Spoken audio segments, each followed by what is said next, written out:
Pag-ibig mo, Yahweh, na di nagmamaliw, sa tuwi-tuwinay aking aawitin. Ang katapatan mo'y laging sasambitin. Ang iyong pag-ibig, walang katapusan, sintatag ng langit, ang iyong katapatan. Sa iyo ang langit, sa iyo ang lupa. Ang buong daigdig, ikaw ang may likha. Lahat ng narooy, sa iyo nagmula. Tayo po ay manalangin. Panginoon, maraming salamat po sa gabing ito na kami ay makakapanambahan at makadudulog sa iyong harapan. Salamat po sa pagkakataon na marinig po namin ang iyong banal na salita na aming magiging gabay sa aming mga buhay. Dalangin po namin na pagpalain niyo po nawa ang iyong gagamitin na magiging instrumento na tagapagpahatid ng iyong mabuting balita sa aming mga buhay. Gayon din, dalangin po namin na iyong ihanda ang aming mga puso, isipan, at aming mga tenga para sa iyong mensahe sa gabing ito. Nawa, ang banal na spirito nawa, ang siyang patuloy na sumama sa amin at manguna sa aming pananambahan. Ito po ang aming talangin sa pangalan ni Jesus. Amen.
Samahan niyo po ako sa pagbasa ng banal na kasulatan na matatagpuan sa Bagong Tipan, sa Aklat ng Efeso, Kabanata 3, mga talata 14 hanggang 21, na ganito po ang sinasabi.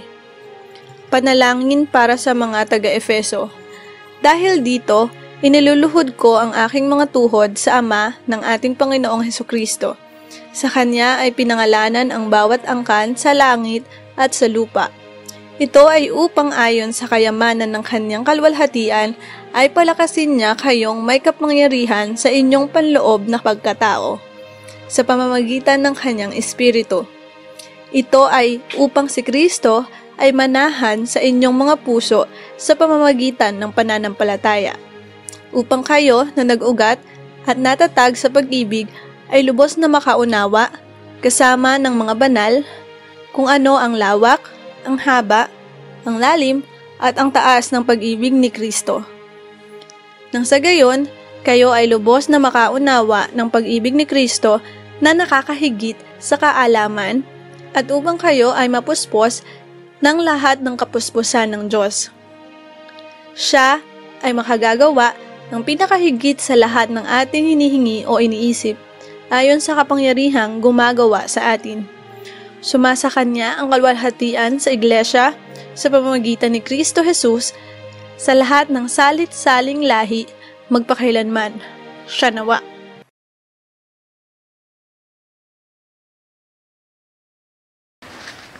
Isa pong magandang gabi sa bawat isa sa atin, sa lahat ng mga nanonood. Welcome po. Pagpalain kayo ng Panginoon.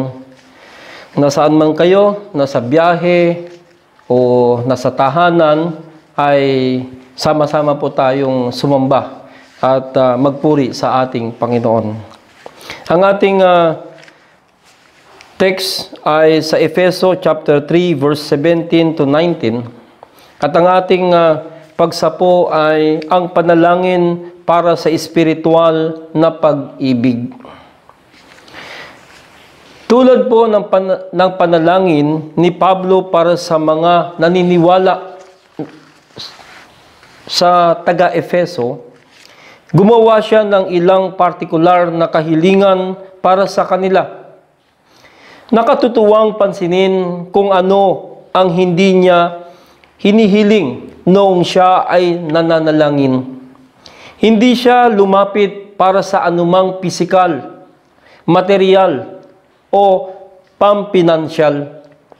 Hindi niya inilapit ang paggaling ng kanilang mga karamdaman. Hindi siya lumapit na sila po ay may ligtas mula sa pag-uusig. Hindi siya nanalangin tungkol sa ekonomiya. Hindi sinakop ni Pablo ang kanyang panalangin para sa maraming mga bagay na pansariling buhay. Si Pablo po ay nanalangin para sa kanilang kapangyarihang espiritual, tungo po sa panalangin para sa kanilang espiritual na pag-ibig. Ang kanyang panalangin ay para sa mga mananampalatayang ito na mapuno ng pag-ibig ng Diyos, na nagpapakita ng sarili sa pag-ibig para sa Diyos at para sa iba. Pansinin po kasama ang mga paraan na pinapanalangin ni Pablo ay para sa kanilang buhay espiritual. Una po, pinag-ugutan ng pag-ibig. Si Kristo ay nanatili sa inyong mga puso sa pamamagitan ng pananampalataya. Hindi siya nanalangin na sila po ay maligtas sapagkat ang isang makasalanan na naligtas na ay naroon ang kanyang pagtitiwala at pananampalataya sa Diyos. Ang Panginoon ay naninirahan na sa bawat puso ng mga bagong mga mananampalataya. Ang salitang tumira ay nangahulugang upang tumira na nasa bahay. Ito po ang idea ng isang taong komportable sa isang bahay. Ang idea po dito ay si Kristo ay hindi magiging komportable sa bahay ng ating mga puso hanggat ang ating mga puso ay kinokontrol ng ating sarili. Kaya po, ang Espiritu ng Diyos, siya ang nararapat na nabubuhay sa ating mga puso mula sa oras na magtiwala tayo sa Kanya bilang Panginoon tagapagligtas. Siya ang kokontrol at pagkakalooban tayo ng Espiritu ng Diyos ang puso ng bawat isa sa atin. Mga magulang at mga kapatid, isipin po natin ito, ang ganitong paraan. Kapag tayo po ay pumunta sa isang lugar na hindi po tayo welcome. Kapag ang isang tao ay meron pong karumihan ng kanyang kaisipan, ang hindi po maayos na attitude, hindi po maayos na pagtrato, hindi po makitaan ng pagtatanggol sa kanyang kapwa, hindi po makitaan ng pagmamahal sa kanyang kapwa.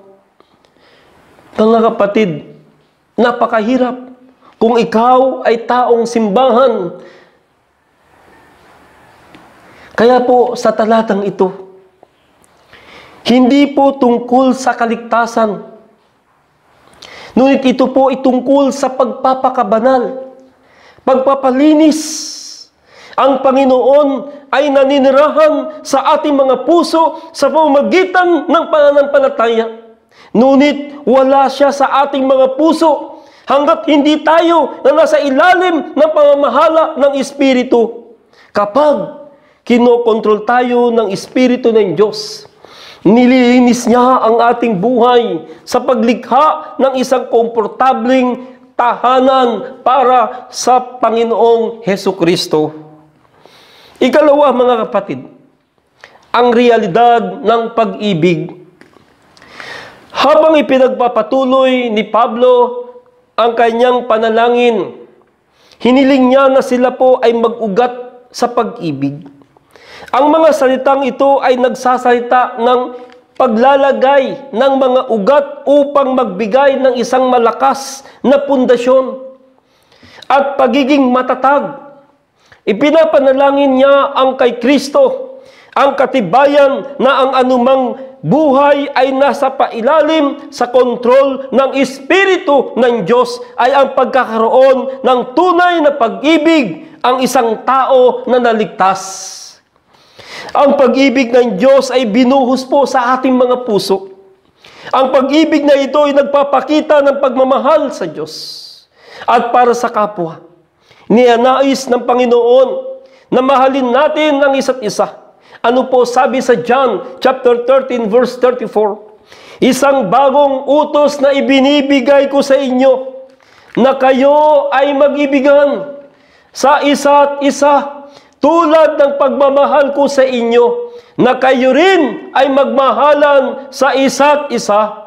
Sa pagsunod sa katotohanan sa pamamagitan ng Espiritu tungo sa walang pag-ibig na pagmamahal ng mga kapatid, tiyakin po natin na tayo po ay umiibig sa isa't isa na mayroon pong dalisay na puso.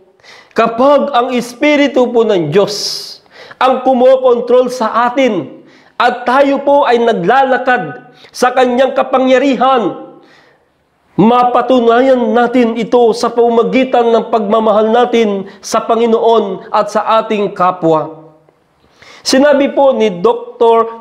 Donald Gray Barnhouse na ang pag-ibig ay sentro ng lahat ng bunga ng Espiritu, na mababasa po natin sa Galatia chapter 5 verse 22, na ang sabi po, ang subalit ang bunga ng Espiritu ay pag-ibig, kagalakan, kapayapaan, katiyagaan, kabaitan, kabutihan, katapatan, kahinahunan at pagpipigil sa sarili. Sa madaling salita, mga magulang at mga kapwa ko mananampalataya, maaring walang bunga ng Espiritu, walang katibayan ng pagkakaroon ng Panginoon bukod sa pag-ibig kapag ang bunga ng Espiritu ay wala. Gayon din ang Espiritu mismo. Kaya paalala lamang ni Pablo na ang pagmamahal sa Panginoon at sa iba po ay ang sentro ng ating pag-iral bilang mga mananampalataya. Ito po hindi likas para sa isang naniniwala na huwag magmahal. Tulad din para sa isang isda na kung saan ay dadalhin mo yan. Sa isang maliit na lalagyanan o isang garapon lamang, hindi po yun tugma sa kanya. Hindi po normal sa kanya yun. Ang naniniwala ay binibigyan ng pag-ibig ng Diyos kapag siya ay binigyan ng Espiritu ng Diyos. ang mabibigong magmahal ay mahirap, kasing hirap po ng taong hindi po makahinga. Ayon po sa ating Panginoong Yesus, iisa lamang po ang utos para sa pamumuhay na utos na iyon ay ang pag-ibig. Ang sabi po sa Mateo chapter 22 verse 37 hanggang 39, sinabi sa kanya ni Jesus, ibigin ang Panginoon mong Diyos ng buong puso at ng buong kaluluwa at ng buong pag-iisip. Ito ang mga una at dakilang utos. At ang pangalawa ay katulad nito, ibigin mo ang iyong kapwa tulad ng iyong sarili. Sa dalawang utos na ito, nakasalalay ang buong kautusan. Nais po ng Diyos na ang kanyang mga tao, ang kanyang mga anak, ang kanyang mga mananampalataya ay mag-ugat sa kanyang pag-ibig at mabuo sa pamamagitan ng pagmamahal sa kapwa mananampalataya sa mga tao. At iyon ang panalangin ni Pablo para sa iglesia, sa mga simbahan noon. At kalooban pa rin ng Panginoon para sa simbahan ngayon. Kaya po, kumusta na ang ating buhay pag-ibig? Ang puso po ba natin ay punong-puno pa rin ng pag-ibig? O punong-puno ng mga nakakalason na mga bagay? Sa verse 18 to 19, ang resulta ng pag-ibig, ito po ay panghuli. Upang lubusang maunawaan po natin kasama ng mga hinirang ng Diyos kung gaano kalawak, gaano kahaba, gaano kataas, at gaano kalalim ang kanyang pag-ibig. At naway malaman natin na ang buong pag-ibig ni Kristo na hindi kayang abutin ng pag-iisip upang kayo'y mapuspos ng kapuspusan ng Diyos. Kapag tayo po ay nakaugat at nakabatay sa pag-ibig po ng Diyos, magkakaroon po tayo ng kalagayan na maaaring maunawaan po natin sa lahat ng mga tao kung ano po ang lawak at haba at lalim at taas ng pag-ibig na ito. Kapag ang pag-ibig po ng Diyos ay ginagawa sa atin at sa pamamagitan natin ginagawang mas maintindihan ang pag-ibig ng Diyos sa lahat ng nakakaranas po ng pag-ibig na ito. Nang binanggit po ni San Pablo ang lawak at haba at lalim at taas, hindi po pinag-uusapan ang tungkol sa apat na uri ng pag-ibig. Pinag-uusapan niya ang tungkol sa kapunuan o ang lawak ng pag-ibig ng Diyos. Mga magulang at mga kapatid, isang pag-ibig na may sapat na lapad upang yakapin ang mundo. Sinasabi sa atin ng John chapter 3 verse 16, sapagkat minamahal ng Diyos ang sanlibutan na ibinigay niya ang kanyang buktong na anak upang ang sinumang sumampalataya sa Kanya ay hindi mapahamak, ngunit magkakaroon ng buhay na walang hanggan. Ang sinasabi po ni Tozer, sapagkat ang Diyos ay umiiral sa atin, kumikilos, ang kanyang pag-ibig ay walang simula, sapagkat siya ay walang hanggan. Ang kanyang pag-ibig ay walang katapusan, sapagkat siya ay walang hanggan, wala itong hangganan. Sapagkat siya po ay banal, ito ang sukat ng lahat ng walang bahid na kadalisayan, sapagkat siya po ay napakalawak. Ang kanyang pag-ibig ay isang hindi maunawaan na lawak, walang kaliliman, walang hanggan na dagat. Mga magulang at mga kapatid, dito na po ako magtatapos. Ang saitang na puno ay nangangahulugang maging puno o upang mapunan ng buong buo. Nagsasalita ito ng kabuang dominasyon. Ang taong puno ng galit ay pinangungunahan ng puot. Ang taong puno ng masasamang pagnanasa ay pinangungunahan ng pagnanasa. Ang taong puno ng kaligayahan ay pinangungunahan po ng kagalakan. Kaya po mga kapwa kong mananampalataya, upang mapuspos tayo ng kaganapan ng Diyos, ay dapat mangibabaw sa atin ang pag-ibig. Sa halip na isipin po natin ang ating buhay bilang mga balde lamang na maaaring maglaman ng isang maliit na bahagi ng kanyang kapunuan. Isipin po natin ang ating buhay bilang mga barko na nalubog sa karagatan ng kanyang biyaya hanggang sa mapuno tayo ng lahat ng kanya at makakayang bigyan po tayo ng mga barko na pinangungunahan po ng dagat ng kanyang kaluwalhatian. Mga magulang at mga kapatid, ang Panginoon ay hindi po siya magpapahinga hanggang sa makontrol niya ang ating buhay ng buong buo. Ang mas mahabang pagsisikap po nating kontrolin ang ating sarili dahil sa ating pag-ibig sa ating mga sarili, mas mahirap niyang pasukin ito. Kaya po mga kapatid, ngunit kapag sumuko tayo sa Kanya ng buong buo, pupunuin niya tayo ng Kanyang pag-ibig. Tayo po ay manalangin. Dakilang Ama, sa iyo namin ipinagpapasalamat ang lahat ng aming narinig. Pinagpapasalamat po namin ang muli mong kapahayagan sa amin. At nawa ay ito'y aming maranasan at ipadama sa aming kapwa upang kami, Panginoon, ay magpapatuloy sa mundong ito na puspos ng iyong pag-ibig. Ito nga aming samadalangin sa pangalan ni Jesus. Amen. Atin pong gagawin ang paghahandog. Magbigay kayo at bibigyan kayo ng Diyos, hustong takal, siksik, liglig at umaapaw pa ang ibibigay sa inyo, sapagkat ang takalang ginagamit ninyo sa iba ay siya ring gagamitin ng Diyos sa inyo. Lukas, Kabanata 6, talatang 38.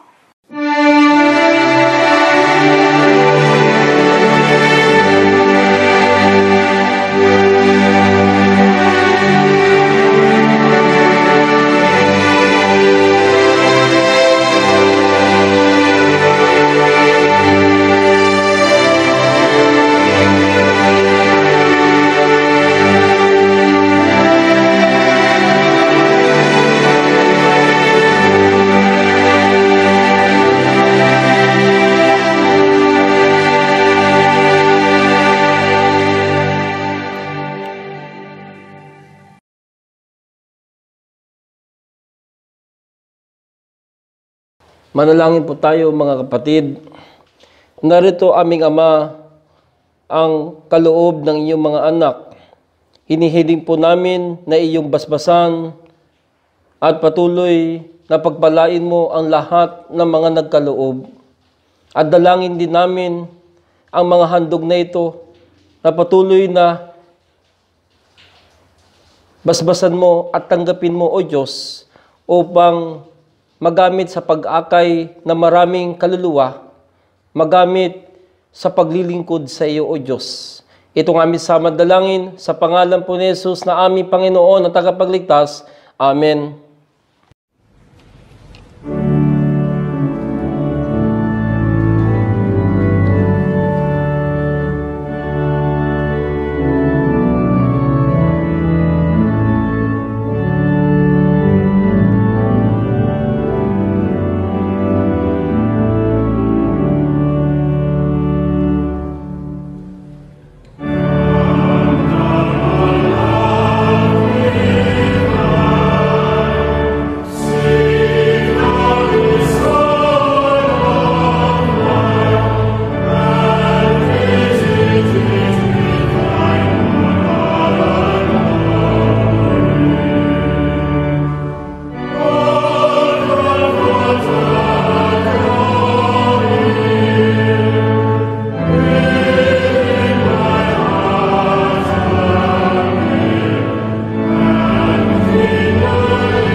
Tayo po ay manalangin sa ating pangwakas. Dakilang Ama, sa aming narinig na mensahe na iyong ipinagkaloob sa amin, na kami, O Diyos, ay umaamin na kami ay nagkulang. Kami po, Panginoon, ay humihingi ng kapatawaran sa aming pagkukulang, sa aming paglilingkod sa iyo. Nagkukulang po kami sa aming pag-ibig sa aming kapwa. Kaya narito kami ngayon, Panginoon, nagkakaisa sa panalangin na meron pong pagtitiwala sa iyo. Nadinggin mo ang aming panalangin, natanggapin mo ang aming kapahayagan na kami ay matutong magpatawad upang kami rin ay magpatawad, upang kami rin, Panginoon, ay patawarin. Salamat po sa ibinigay mong pagpapatawad, kaya handa rin kaming magpatawad at umibig sa aming kapwa. Sa pagkakataon na ito, Panginoon, dalangin po namin na pagpalain mo ang lahat ng mga membro na nasa kanilang mga tahanan, ang lahat ng mga nakikiisa sa pagsambang ito, ay abutin mo ng iyong mapagpalang kamay. Bigyan mo sila, Panginoon, ng patuloy na pag-iingat, gabay, at ng iyong pangunguna ng iyong banal na Espiritu. Ano man ang kanilang dalangin, ano man ang kanilang sitwasyon sa gabing ito, ay iyong pagharian sila ng kagalakan, pagharian mo sila ng iyong katagumpayan. At hayaan mo, Panginoon, na sa aming patuloy na pakikiisang pagsambang ito, ay nakaranas kami ng kaginhawaan sapagkat ikaw, Panginoon, ang aming itinaas. Kaya dalangin po namin, Panginoon, na pagpalain mo ang lahat ng mga umuwi na nasa trabaho. Hayaan mo, Panginoon, na ang mga nag-aaral ay bigyan mo ng wisdom. Ang lahat ng mga wala pang trabaho ay bigyan mo ng trabaho, Panginoon. At hayaan mo, Panginoon, na ang buhay ng iyong mga anak na nagtatapat sa iyo, ay ibigay mo, Panginoon, ang pag-asa mula sa inyo. Ito nga aming sa madalangin sa pangalan ni Jesus. Amen.